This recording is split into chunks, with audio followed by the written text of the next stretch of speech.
भगवती की आराधना और भगवती का पूजन और हवन की विधि।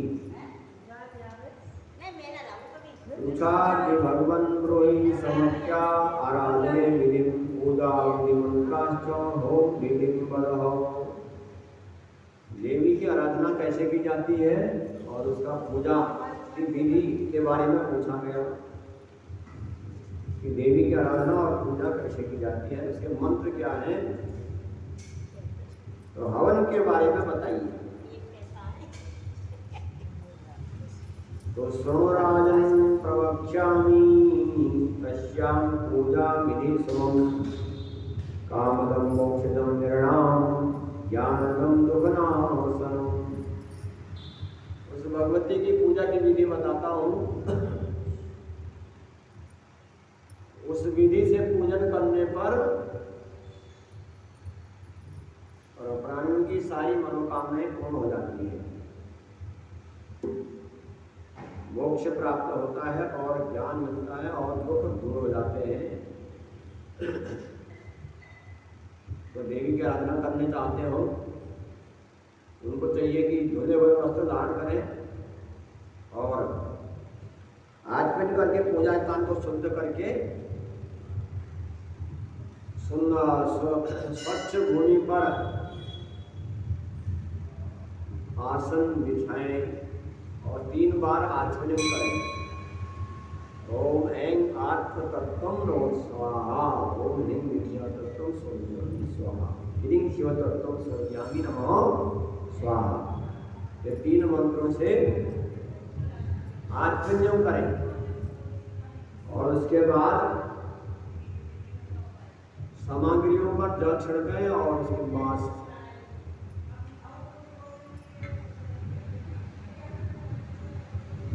नवाक्षर मंत्र ओम ऐं ह्रीं क्लीं चामुंडाय विद्ये, इस मंत्र को बराबर जपता रहे। जितना जप किया हो उसका दशांश हवन करें, 10वां हिस्सा। तो भक्तों को विधिवत नवरात्र भी करना चाहिए। चैत्र मास के शुक्ल पक्ष की आत्म कल्याण के इच्छुक जो मनुष्य हैं, उन मनुष्यों को 9 दिन तक व्रत करना चाहिए। और नवरात्र में जिस मंत्र से जप किया है उसी मंत्र से खीर की आहुति, शक्कर, घी और शहद मिलाकर के श्रद्धा पूर्वक हवन करें। बिल्व पत्र और लाल कनेर के फूल में तिल और शक्कर मिलाकर के हवन करें। अष्टमी, नवमी और चतुर्दशी तिथि को देवी का विशेष दिन है। अष्टम्याम, नवम्याम, चतुर्दश्याम। अष्टमी, नवमी, चतुर्दशी को देवी का पूजन करके ब्राह्मण को भोजन कराना चाहिए। अष्टमी को दक्ष के यज्ञ, दक्ष के वहां भगवती उत्पन्न हुई थी, तो इसलिए अष्टमी तिथि को उसका हवन करना चाहिए, या नवमी या चतुर्दशी। ऐसा। और उसके बाद ब्राह्मण भोजन कराना चाहिए। और हवन आदि करने से निर्धन को धन मिलता है। कहते हैं निर्धनो धनम आपनोति लोकात् भोगपरमुच्यते। जो देवी का हवन पूजा पाठ करता है, अगर निर्धन है तो धनवान हो जाता है, रोगी रोग से मुक्त हो जाता है, अपुत्री पुरुष सुंदर वशीवत अपने आज्ञा में रहने वाला पुत्र प्राप्त करता है। महामाया की कृपा से सब लोग को समाप्त कर देता है मनुष्य। जो विधि पूरा देवी का पूजन करता है उसको शुभ विद्या प्राप्त होती है।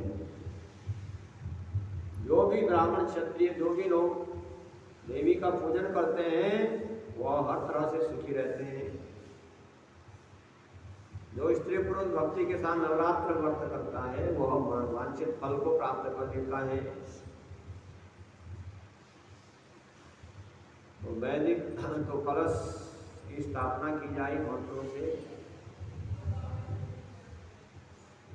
चंडिका का पूजन की पूजा करने में कोई कंजूसी नहीं करनी चाहिए। धन जुटा करके धूप दीप नैवेद्य स्तोत्र पाठ आदि से बजाते हुए उत्सव करें और विधिवत कन्या पूजन भी करना चाहिए।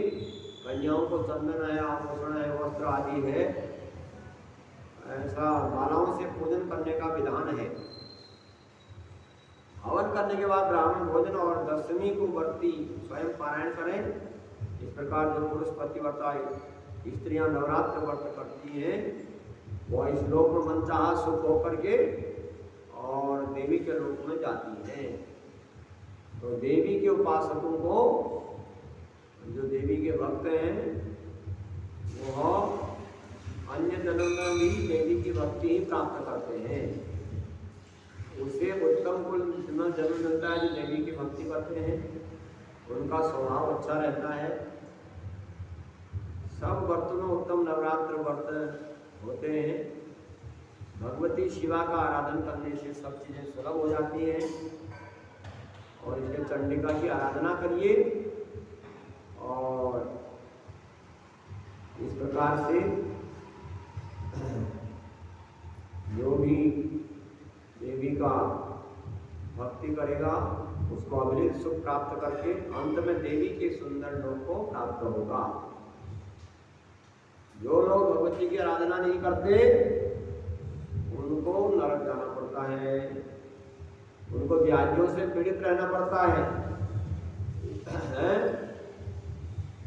उनको हर पथ पर शत्रुओं से पराजय होती है। तो हमेशा तृष्णा घेरी रहती है। तो राजा सूरत को बताया जो लोग भगवती का पूजन करते हैं वह सब प्रकार से सुखी रहते हैं। व्यास जी कहते हैं इति तस्यवतं श्रुत्वा दुःखितो वैश्य पार्थिवो प्रणिपत्यं प्रीत्या वहनं स्वः। तो इस प्रकार से देवी की कृपा का फल बताया और उसके बाद राजा सूरत ने देवी का दर्शन किया। सुमेधा के वचन सुनकर के परम दुखी राजा सूरत ने समाधि वैश्य ने विनीत भाव से मुनि के चरणों में मस्तक रख करके मस्तक रख दिया और भगवती की भक्ति का उदय हो जाने पर उनका हृदय गदगद हो गया।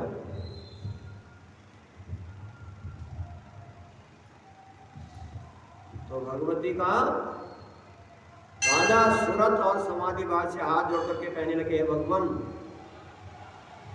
आपने हमको पवित्र कर दिया। संसार में साधु पुरुष परोपकार के लिए ही होते हैं। इस पृथ्वी पर अनेक कार्य साधने वाले मनुष्य बहुत तेरे होते हैं, किंतु पराया उपकार करने वाले कम होते हैं। अपना ही भला चाहने वाले ज्यादा लोग होते हैं। कहते हैं कि मैं दुखी हूँ और ये वैश्य दुखी है। सूरत राजा कहता है मैं भी दुखी हूँ और ये वैश्य भी दुखी होकर के आया है। इसके घर वालों ने भी इसको निकाल दिया और मेरे राज्य वालों ने भी मेरे को निकाल दिया। अब आपके आश्रम में आकर के हम पवित्र हो गए। तो हे साधु, हम दोनों महासागर में डूब रहे हैं, हमें पार करा दीजिए। आपके मुख से जो है बुखार बिंद से नवाक्षर मंत्र नवरात्र व्रत करते हुए उस मंत्र का हम जप करेंगे। व्यास जी कहते हैं दोनों के आग्रह करने पर समाधि वैश्य और सूरत राजा की सुमेधा ने ध्यान और देवी के नवाक्षर मंत्र दिया। इस प्रकार दोनों नदी के किनारे पर गए समाधि वैश्य और सूरत और आसन लगा करके बैठ गए और मन शांत करके ओम ऐं ह्रीं चामुंडाय विद्ये इस प्रकार जप करने लगे। एक महीना बीत गया दोनों को जप करते हुए। तब जाकर के भगवती के चरणों में अति उत्तम भक्ति प्रकट हुई और बुद्धि स्थिर हो गई। तो दोनों सुमेधा के चरणों में समीप जाते, प्रणाम करते, फिर कुछ आसन पर बैठ जाते। समाधि वैश्य और सुरत राजा दोनों जाते हैं और फिर बैठ जाते हैं। राजा जन्मेजय कहते हैं, फिर जन्मेजय को बताते हैं व्यास जी की, इस प्रकार देवी की आराधना करते करते जब 1 वर्ष पूरा हो गया, दोनों ने फलाहार भी त्याग दिया। पहले तो 1 साल तक फलाहार करते थे, अब 1 साल के बाद उन्हें फल लेना भी बंद कर दिया। अब पत्ते, हरे पत्ते खाने लगे और देवी की उपासना करने लगे। तो इस प्रकार वर्ष भर तप करने के बाद राजा सुरत और वैश्य हरे पत्ते खाना भी छोड़ दिए 1 वर्ष के बाद, फिर सूखे पत्ते खाने लगे, तप करने लगे। तो 2 वर्ष व्यतीत हो गए। तब दोनों को स्वप्न में भगवती का दर्शन हुआ। दोनों का हृदय भर आया। सूखी पत्तियां त्याग करके केवल जल पी करके 3 वर्ष की तपस्या। 2 वर्ष के बाद देवी ने स्वप्न में दर्शन दिए और दोनों ने तप करना नहीं छोड़ा। 3रे वर्ष तपस्या करने लगे और 3 वर्ष के बाद भी देवी का दर्शन नहीं मिला। तब दोनों चिंतित हुए। सोचा कि जिनका दर्शन पाकर के शांति मिल जाती है, अब तक दर्शन नहीं मिल पाया। 3 वर्ष हो गए। पहले वर्ष तो फलाहार, दूसरे वर्ष हरे पत्ते, तीसरे वर्ष जो है सूखी पत्तियां खाकर के हमने अपना जीवन बिता दिया, लेकिन अभी भी देवी का दर्शन नहीं मिला। दोनों को चिंता हो गई। तो अब हमको देवी का दर्शन नहीं मिलेगा तो हम अपने प्राणों को छोड़ देंगे। 4थे वर्ष की तपस्या में करने लगे। तब उन्होंने अपने शरीर को अग्नि में हवन करने का सोचा कि अपने मांस काट करके हम, अगर देवी का दर्शन नहीं मिला तो हम हवन कर देंगे। तो दोनों अपना मांस काट करके शरीर का हवन करने लगे। और जैसे ही वैश्य ने, समाधि वैश्य ने दत्तक दी अग्नि में, शरीर के मांस की आहुति दी और रुधिर की बलि देने लगे, तत्काल भगवती प्रकट हो गई कि जगदम्बा भवानी की जय। देवी भगवती को के दर्शन हो गए। दोनों से भगवती कहने लगी कि परम बरये घोराजन यत्ते मानसी वांछितम तुष्टाहम तपसाते भक्तिम तमो मां। देवी ने कहा, राजन जो इच्छा है वरदान मांगो, आपकी भक्ति से मैं प्रसन्न हूँ। आप, मेरे को विश्वास हो गया कि आप दोनों मेरे अनन्य भक्त हैं। तो समाधि वैश्य कहने लगा, मैं आपकी भक्ति से बहुत प्रसन्न हूँ। इसके बाद समाधि वैश्य से भी कहा दोनों से कि आपकी मैं वरदान दूंगी दोनों को। तो व्यास कहते हैं राजा जन्मेजय को, सुरत राजा ने बड़े हर्षपूर्वक कहा कि हे माता, मेरी सेना मेरे को छोड़ के चली गई और शत्रु ने पराजित किया था मेरे को, वह राज्य मेरे को पुनः प्राप्त हो जाए, ये वरदान चाहिए। जिस राज्य से मैं निकाल दिया गया और मैं दर की ठोकरें खा रहा था, वो राज्य मुझे मिल जाए, ये वरदान चाहिए। तब भगवती ने कहा सुरत राजा से कि तामुआ गच्छम राजन गृहम, जाओ अपने राज्य में। शत्रु अब आपकी नष्ट हो जाएगी, आप लड़ो और पराजित होकर के भाग जाएंगे। पहले आप हार गए थे, अब तुम्हारे शत्रु ही भाग जाएंगे और उनको भगा करके राज्य करिए। और आप 10,000 वर्ष तक राज्य करेंगे और उसके बाद फिर आप सूर्य के पुत्र होंगे, मनु के रूप। देवी ने वरदान दिया। व्यास जी कहते हैं, वैश्य देवी हाथ जोड़ करके कहा, मुझे न तो घर की आवश्यकता है, न धन की आवश्यकता है, न पुत्र की आवश्यकता है। तो सूरत राजा तो कहता है कि मेरे को राज्य चाहिए, खोया वो राज्य वो उनका दिया। तब समाधि वैश्य से पूछा तेरे को क्या चाहिए? उसने कहा मेरे को कुछ नहीं चाहिए, न धन चाहिए, न स्त्री चाहिए, न पुत्र चाहिए, ये तो सभी बंधन में डालने वाले हैं, ये भक्ति नहीं करने पाते तो इनके बंधन में पड़ जाते हैं। कहा कि लोहे के जंजीरों से तो मनुष्य छूट सकता है, लेकिन स्त्री पुत्र घर की चिंता में कौन मनुष्य छूट सकता है? बेड़ियों से जकड़ जाता है।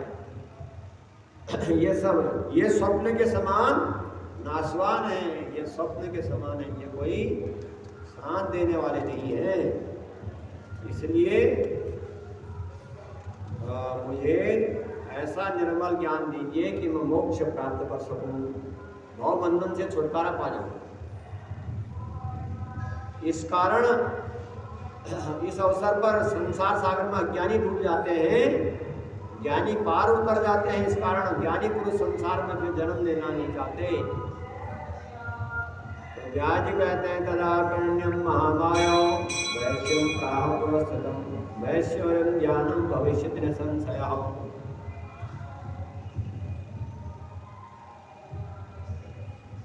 तो कहते हैं भगवती माया महामाया समाधि वैश्य से कहा कि हे वैश्यवर तुम्हें ज्ञान प्राप्त होगा, कोई संदेह नहीं। और वरदान देकर के भगवती अंतर्ध्यान हो गई। देवी के अंतर्ध्यान हो जाने पर दोनों वैश्य और समाधि वैश्य और सूरत राजा सुमेधा के पास गए, सुमेधा ऋषि के पास, जिन्होंने ज्ञान दिया था कि देवी के भक्ति का नियम, उनके पास गए और राजा को प्रणाम किया और राज्य के लिए घोड़े पर सवार होकर के चले सूरत राजा। तो मंत्रीगण पहुंच गए, विनीत भाव से सभी ने सूरत राजा को प्रणाम किया और अब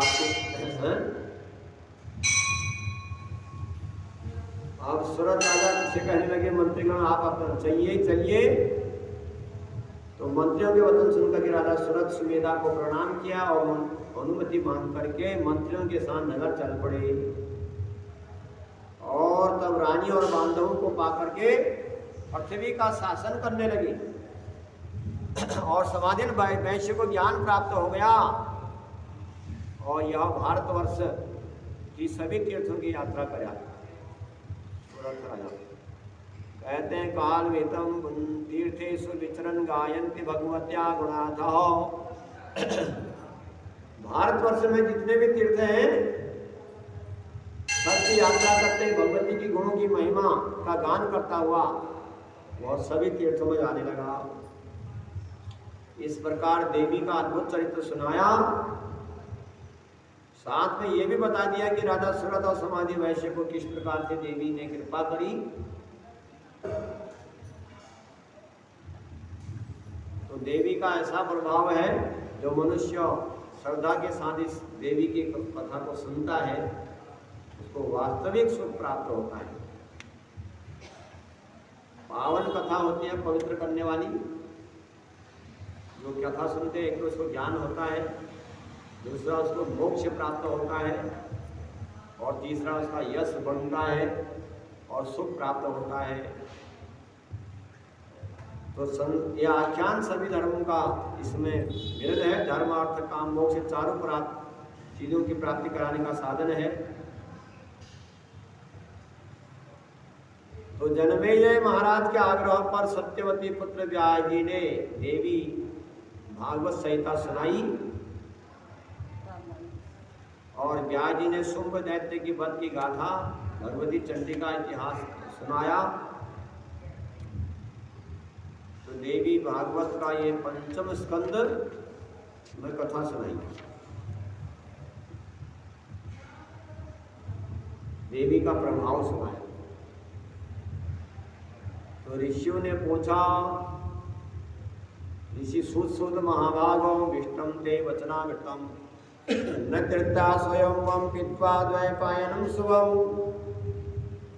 अब ऋषिगणों ने कहा, कहते हैं कि आपने देवी भागवत की कथाएं सुना रहे हैं, आप उनको बड़ी आपके मुख से सुनने में ऐसी मीठी मीठी लगती है, ऐसी मीठी लगती है कथा कि बार बार सुनने की इच्छा होती है।